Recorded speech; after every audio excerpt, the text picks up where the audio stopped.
ኢማንና ኢስላም የተለያዩ ናቸው፣ የተራራቁ ደረጃዎች ናቸው። ሙስሊም የሆነ ሰው ሁሉ ሙእምን ሊሆን አይችልም። ያዘዙትን አላህ ያዘዘውን ሲታዘዝ፣ መልእክተኛው ያዘዙትን ሲታዘዝ ሲፈጽም፣ የከለከሉትን ሲከለከል፣ በገሃድም በሚስጥር አላህን ሲፈራ ነው ወደ ኢማን ከፍ የሚለው።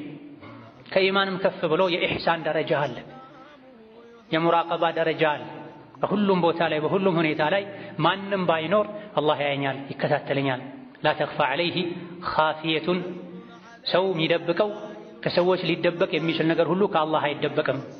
በማንኛውም ቦታና ሁኔታ ላይ ጌታዬ አካቦኛል፣ የውስጤን ያውቃል፣ ያሰብኩትን ያውቃል። ሰዎችን አክብሬ ሰዎች እያዩኝ ማልሰራውን ወንጀል አላህ ፊት ልሰራ አይገባም፣ ላጎድል አይገባም። ኸይር ስራ እየሰራው እንኳ አሳምሬ ልሰራ ይገባል። እውነት የምሰግደው ሶላት አላህን ይመጥናል ወይ? የማደርገው ሐጅ አላህን ይመጥናል ወይ? ምሰጠው ሰደቃ ለአላህ የሚገባ ነው ወይ? ወይስ የቆሸሸውን የረከሰውን ያነሰውን ነው ለአላህ ምሰጠው እያሉ ራስን የሚተሳሰቡበት፣ ራስን ዝቅ የሚያደርጉበት፣ አላህን ከፍ የሚያደርጉበት የኢማን እርከንና ደረጃ አለ። አንድ ሰው ላ ኢላሃ ኢለላህ ሙሐመዱ ረሱሉላህ በማለቱ አርካነል እስላም ወዶ ተቀብሎ በማድረጉ ሙስሊም ቢባልም ነገር ግን እነዚህ ነገሮች ውስጡ ሲገቡ፣ ሲገዙት፣ ሁሌ ሲመሩት፣ ስሜቱን ሲያሸንፉ፣ ሲቆጣጠሩት ሙእምን ወደሚለው ያድጋል። ስለዚህ ሙስልምነት ሙእምንነት በስም ብቻ አይደለም። ስምን በመቀየር ልብስን በመቀየር 5 ወቅት ሶላት መስጂድ በመመላለስ ብቻም ላይሆን ይችላል። ሌሎች መሟላት ያለባቸው ነገሮች አሉ።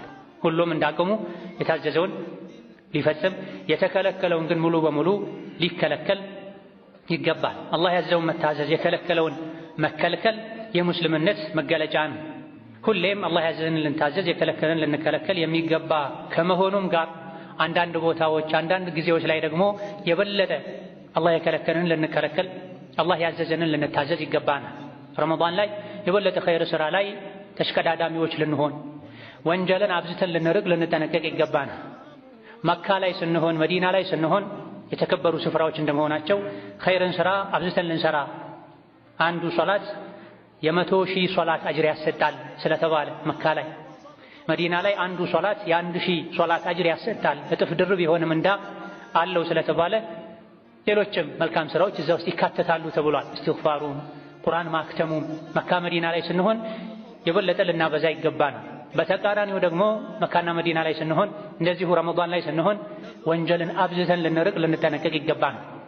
ከዚህ በተጨማሪ አሽሁረል ሑሩም የሚባሉ የተከበሩ ወራት የሚባሉ ሙሐረም፣ ዙልቃዕዳ፣ ዙልሒጃ እንደዚሁ ደግሞ ረጀብ